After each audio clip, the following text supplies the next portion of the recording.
Sem dúvida.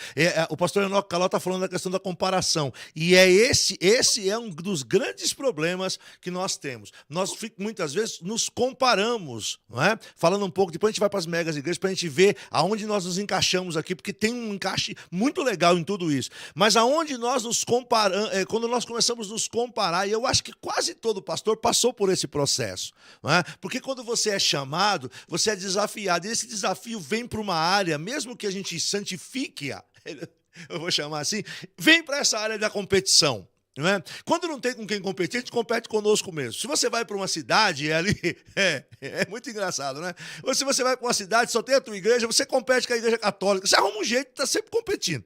E eu acho salutar, né?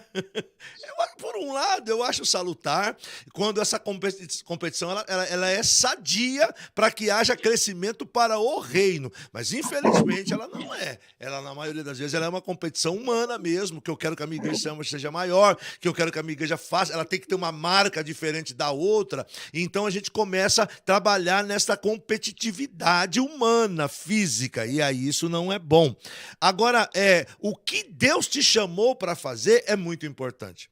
Não é? Aquilo onde Deus, você falou aí, então quando você cai em si, que o importante é o que Deus me chamou para fazer, faz toda a diferença.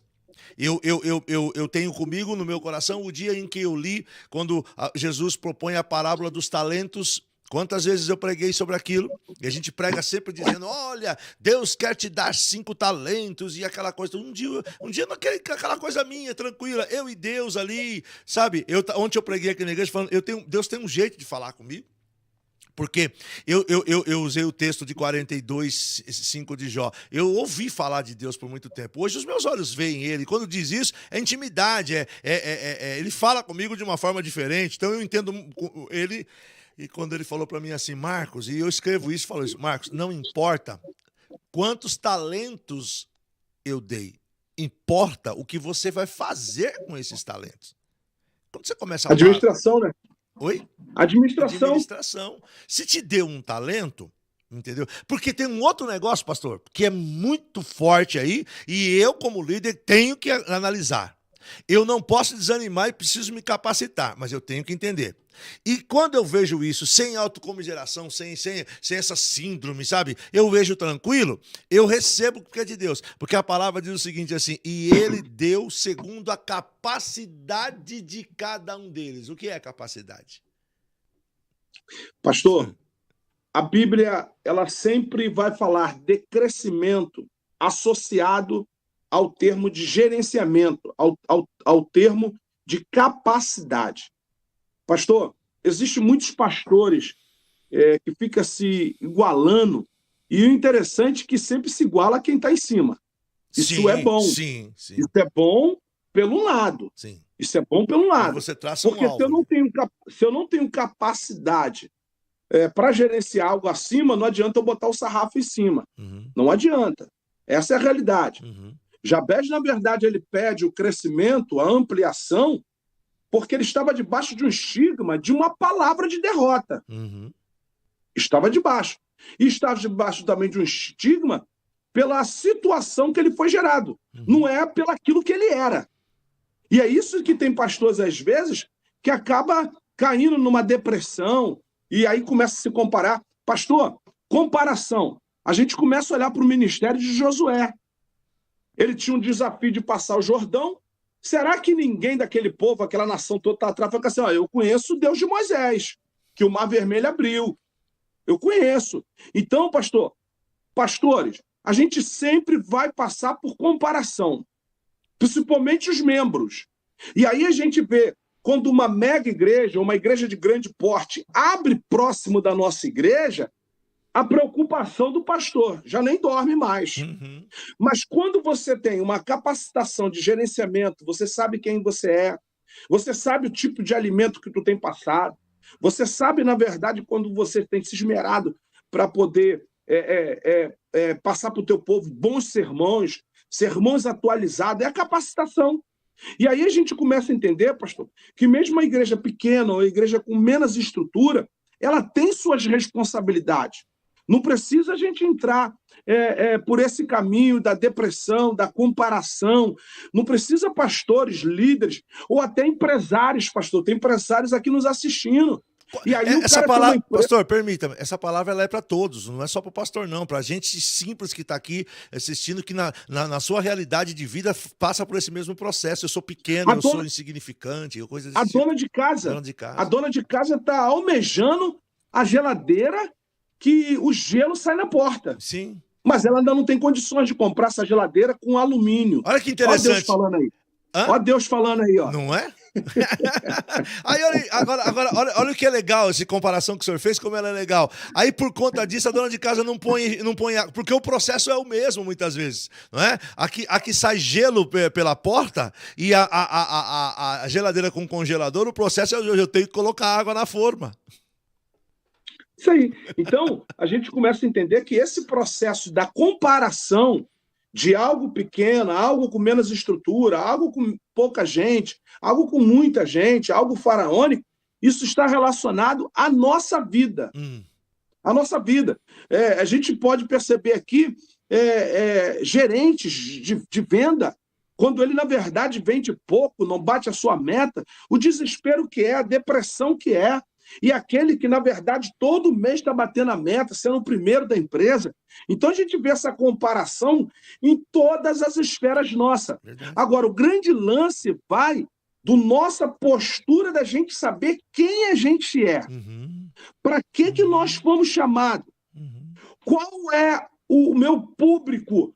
Porque, pastores, você tem que saber quem é o teu público. Sim. Não é só a pessoa, o influenciador da internet, que ele ficou sabendo, debaixo de pesquisa, debaixo de estudo, qual é o seu público. Não, o pastor também tem que saber seu público, até porque uma igreja da Baixada, ela é um tipo de público.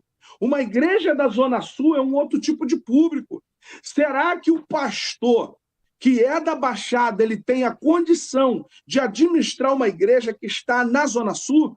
Então, a gente começa a entender aqui que para a gente deixar de lado essa comparação, deixar de lado essa depressão, a gente entender o seguinte: quem nós somos, para que nós fomos chamados, qual é a nossa missão, e se nós estamos fazendo a nossa missão de uma forma adequada, de uma forma nítida e de uma forma honesta.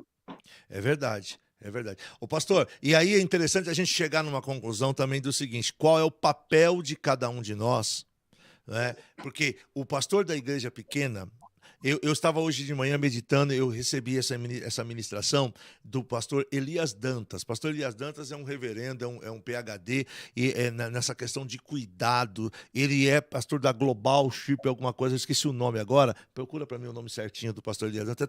Até estávamos procurando dados aqui, que está na anotação e não achei. Ele tem perfeitamente essa questão dos dados, de qual o tamanho, se eu não me engano, no mundo, acho que é 1 ou 2% de igrejas megas no mundo. E 88% de igrejas até 100 membros no mundo. É muita coisa. Então, o papel maior é o papel da igreja pequena. E ela faz o papel, pastor, é o papel da formiga.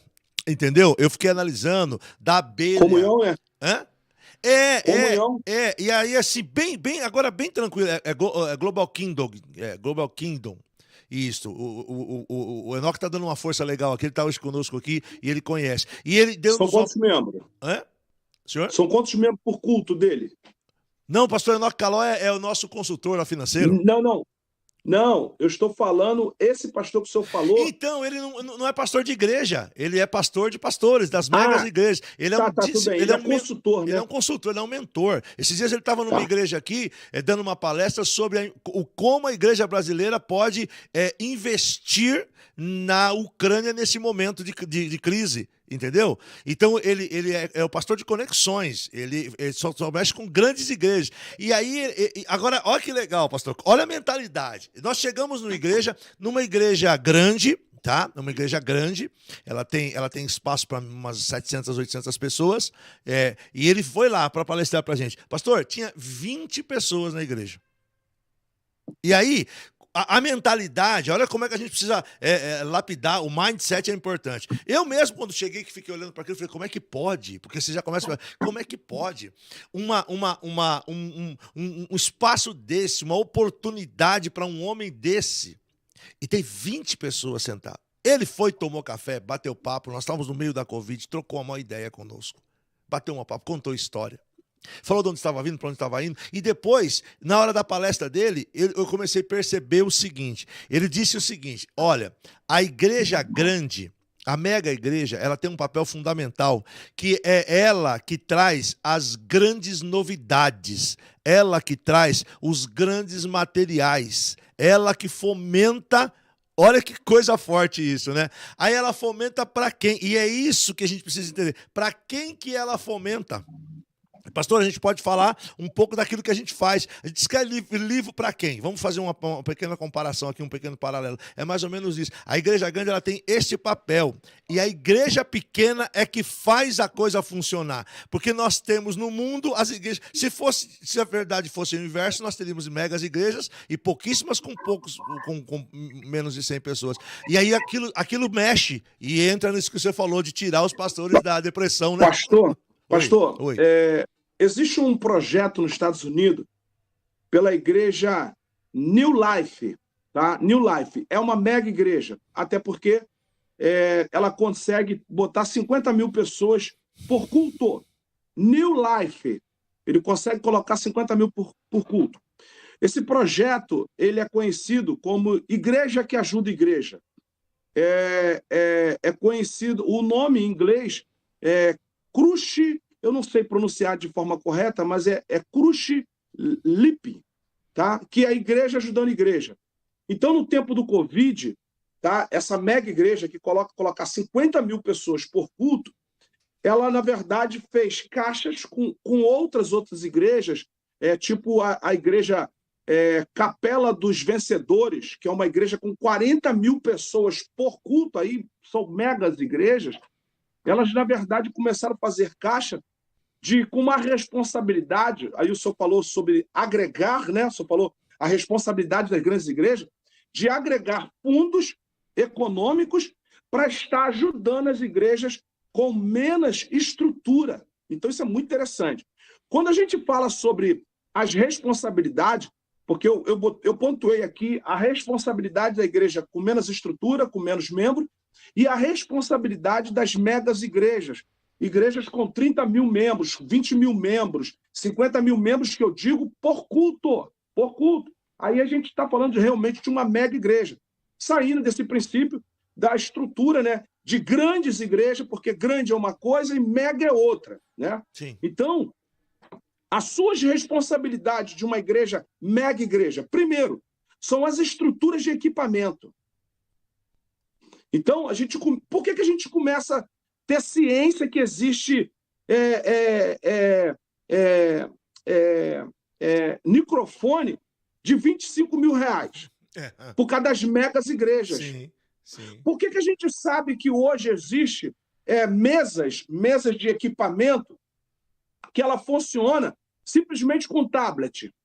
Por causa das megas igrejas. Sim. A gente entra em algumas igrejas hoje, a gente vê o guitarrista, ele, na verdade, fazendo, eu não sei falar o nome correto, porque eu não, né? Ele mexendo para Equalizando. Hã? Equalizando. Isso. No celular. Sim. Agora, por que isso? Isso são responsabilidade das megas igrejas, porque ela tem a estrutura de apresentar aquilo que de melhor tem no mercado. Então, eu coloquei responsabilidade das megas igrejas, estrutura e equipamento. Sim. Responsabilidade das megas igrejas, ter uma voz ativa na comunidade, uma voz ativa na política. Isso. Então, a gente começa a entender aqui que as megas igrejas, pode perceber, as megas igrejas, elas têm políticos dentro das comunidades atuando, até porque das situações que vêm contra a família, que vêm contra a questão daquilo que a Bíblia vai defender. As megas igrejas também têm suas responsabilidades de proliferar o evangelho com mais velocidade. Sim. Como é que eu tenho isso? A partir de Atos dos Apóstolos, capítulo 2. Se você for olhar o versículo 9, 10 e 11, quando eles estavam aglomerados, quer dizer, estavam junto, uma maior multidão, dentro dessa maior multidão que estavam junto, haviam pessoas de todas as nações. É só você pegar Atos Apóstolos, versículo 9, versículo 10, versículo 11. Havia uma grande multidão de várias nações. Aí a gente começa a perceber que Jesus, ele chegava em certas aldeias e as pessoas já tinham falado de Jesus. Por quê? Por causa dessas grandes assembleias. Então, a igreja, mega igreja, ela tem algumas responsabilidades. Pastor, as pequenas igrejas, né, a igreja com menos estrutura ou menos membro, ela também tem suas responsabilidades. E aí a gente começa agora a mostrar para o pastor que tem menos estrutura quais são as responsabilidades dele. Quais são as responsabilidades dele? Primeiro, manter a comunhão. Porque são menos pessoas. Uhum. Manter a comunhão. Essa é uma das responsabilidades que ele tem. A segunda é a comunicação com eficiência. Porque o raio de alcance, pessoa, é de menos pessoas. Então a gente gera pessoas com mais eficiências na oração. Não é que as megas igrejas não geram isso. Sim. Mas é uma facilidade maior das pequenas igrejas. E, pastor, uma outra responsabilidade também é a agilidade de acontecimento das coisas. A mega igreja, ela tem potencialidade. Agora, forte, Você forte. entendeu? Sim, sim. Pastor, quando o pastor que está aqui nos ouvindo, ele começa a ver quais são as responsabilidades dele de uma forma direta e objetiva, dá um start nele. Ele, caramba, eu estou no caminho certo. Sim, sim. Caramba, eu estou sendo útil para a minha comunidade. Caramba, eu não preciso aqui ficar agora com essa neurose que eu tenho que ter 500 membros, 2.000 membros, não. Eu com 30 membros estou fazendo a diferença. É verdade. Isso talvez é difícil de entender, mas é por aí o caminho, entendeu? Crescimento é algo que vai acontecendo, mas nós temos as nossas responsabilidades. Estamos falando hoje como um